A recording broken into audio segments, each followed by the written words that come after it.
borders in the inside of the frame. So I use that as my base in order to get my strength in the glass itself. Now, what is the focal point of the picture? The wings. The orange cat. Orange cat, wings. The wing. The blue and orange jump. Okay, this is called a C in terms of artistic. Your eye should go flow and down. There's three elements here: the flower, the pussycat, and her.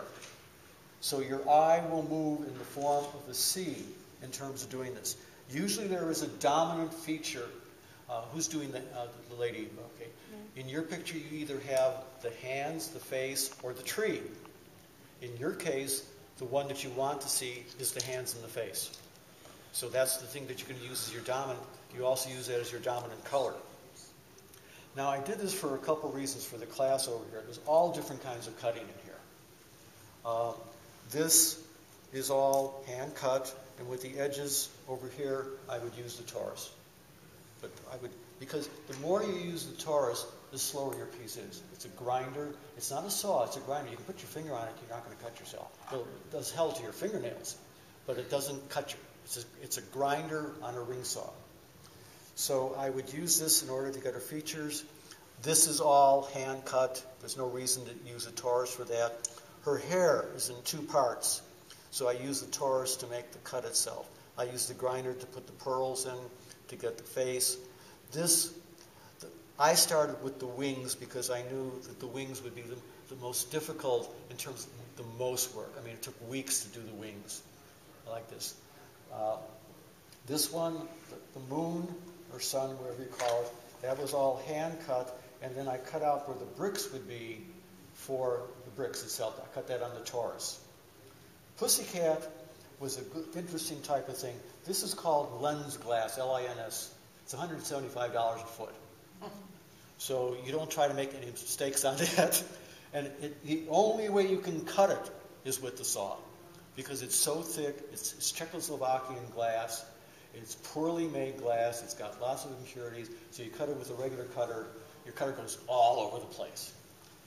This glass that I made for bricks, I got all cut up with this one because it's a fragment glass. So when you break it, it frags. So what I decided to do is I cut the strips on the strip cutter, and I used my Mosaic cutter, the one you show me the wheel thing? No, not the wheel thing. The straight The straight edge. So I just went and I just cut like this, because I didn't want to hold this thing, because every time I would get the splinters in my fingers. If you ever get glass splinters in your fingers, you know the problem here. So this is lens glass. This is Ouroboros glass. This is spectrum. This is the spectrum glass. And come over here and feel the difference between that glass and this glass. This is blown. This runs off of the press over here. This is blown itself. This is all a Ouroboros background in terms of what we're doing here, in terms of your colors. Now, if I were to do this again, I probably would change my colored background, because my colored background is too beautiful. Yeah. I was going to ask you about that, because I see that as being a big problem as you go over here and you look, I have to have this piece of glass because it's so pretty, instead of thinking, maybe that needs to be a bit muted so that what you're trying to do pops it out. That's exactly the point. Whichever is your dominant focal point of your picture should have the dominant focal point of the glass.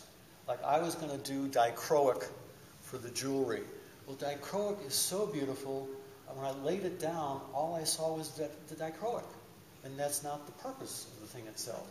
When I would go back, I would probably change my color on this glass over here, because it doesn't pop out enough. Yeah. And then it's sort of a dead weight as compared to, which is okay. But I meant this to be a dominant feature. The ribbon looks good in that. The ribbon was all done on the Taurus. And that was, you have no idea how many times the ribbon would break.